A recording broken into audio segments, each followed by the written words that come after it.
For as long as I can remember, I've always been a certified lover girl. And being a lover girl has its pros and its cons. And we're going to break down the pros and cons of it in today's episode. Welcome to Amber's Narrative. I'm your host, Amber Janelle.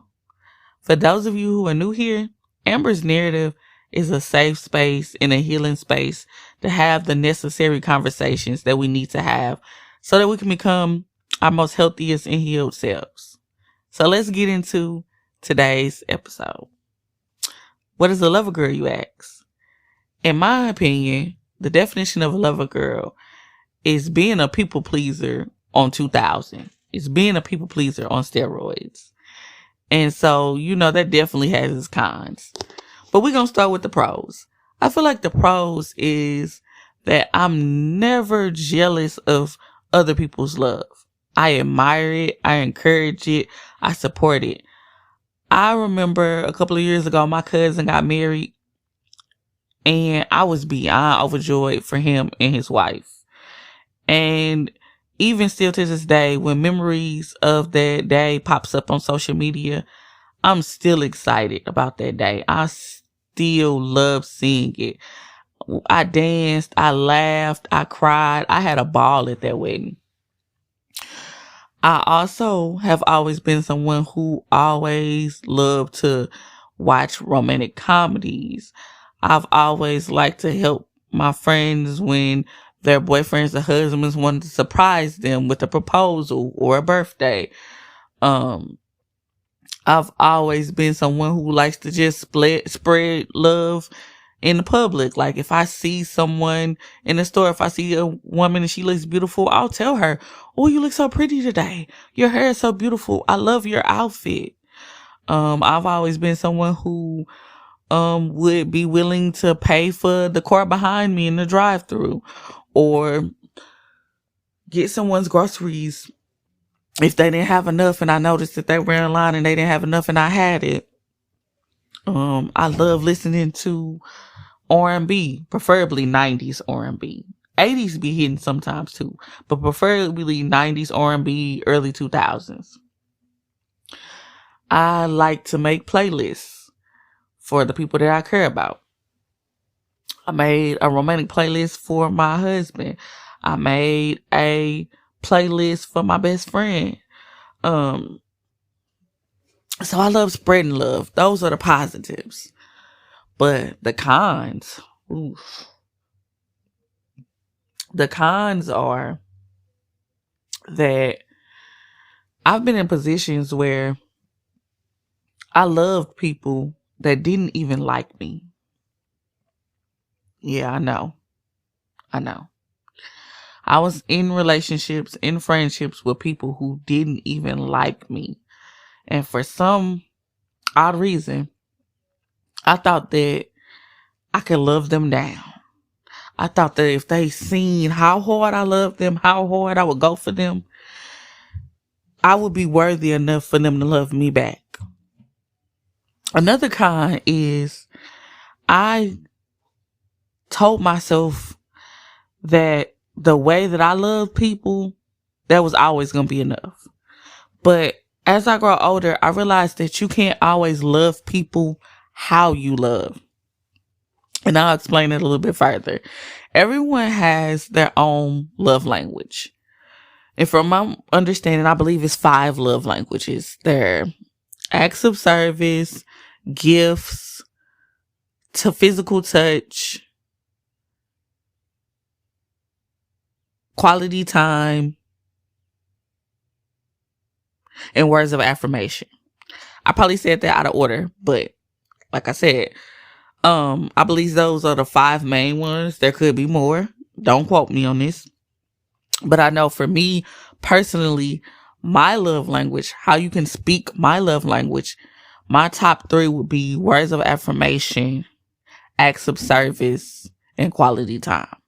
Physical touch is beautiful, but my top 3 are words of affirmation, acts of service, and quality time. And that's how you speak to me. That's my love language. And that's how I would love everyone else. And I think that's beautiful. I think those are beautiful love languages. But what if I'm loving you in that way and your top love language is touch?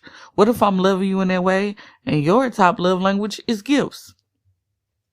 So I'm saying it to say that I had to learn that I had to understand people's love language and how they needed me to love them.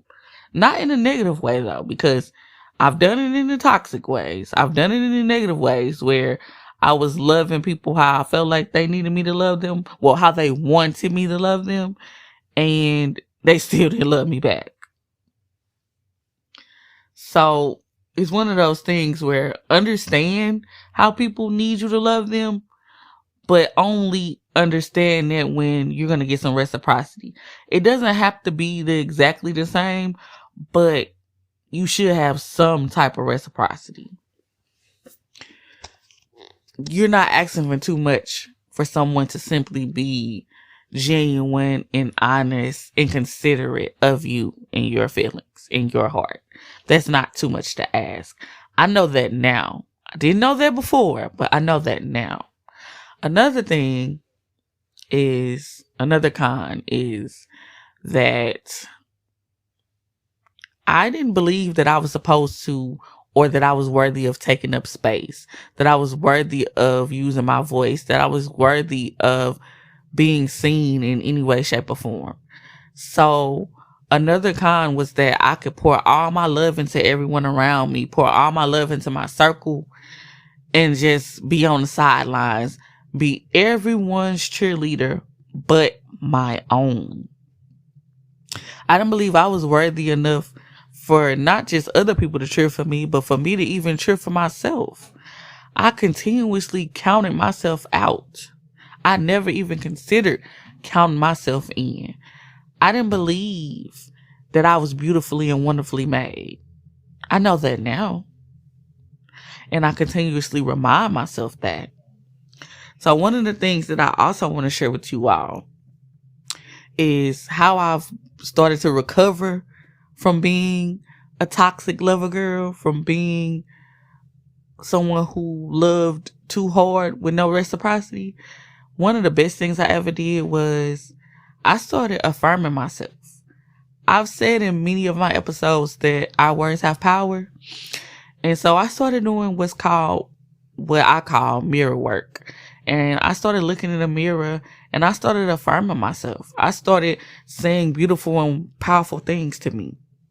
And so I want to share some of my favorite affirmations with you all in case you might need to start pointing to yourself and affirming yourself and talking to yourself in the right way. I am beautifully and wonderfully made. I deserve love. I can do hard things. I am blessed and highly favored. I deserve peace. I'm worthy of peace. I'm deserving of peace. So those are some of the things that I would say to myself in the morning. And then I even started taking it a step further. I started looking in the mirror and I started pointing out things about myself physically that I loved about me. Even if it was something simple. I don't care if I said, girl, that baby hair is laying down today.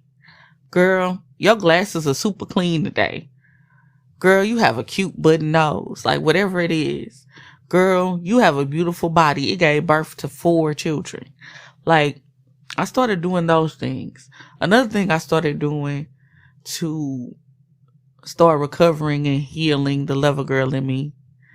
And I know she'll never completely go away, but I just realized that I have to love me first and then love everybody else afterwards. And it's not selfish. It's necessary. So another thing I started doing is I started understanding that, for one, relationships will change and sometimes it will get to the point where they no longer serve me. And I took the guilt out of that. I took the guilt out of the fact that some things run its course. Some relationships run its course. And some relationships God didn't ever choose for you in the first place. So I started making peace with relationships ending. I started making peace with being with myself. I ain't even gonna say alone, because I started being with God more. I started having conversations with God more. And there's nothing lonely about that. So with that being said, feel free to let me know in the comments if any of these affirmations that I shared resonated with you, and if you would like me to share more affirmations in my episodes in the future. Share this conversation with someone else if it resonated with you. Like, share, send it to someone you love. And until next time, take care of your heart, and I'm going to try to do the same.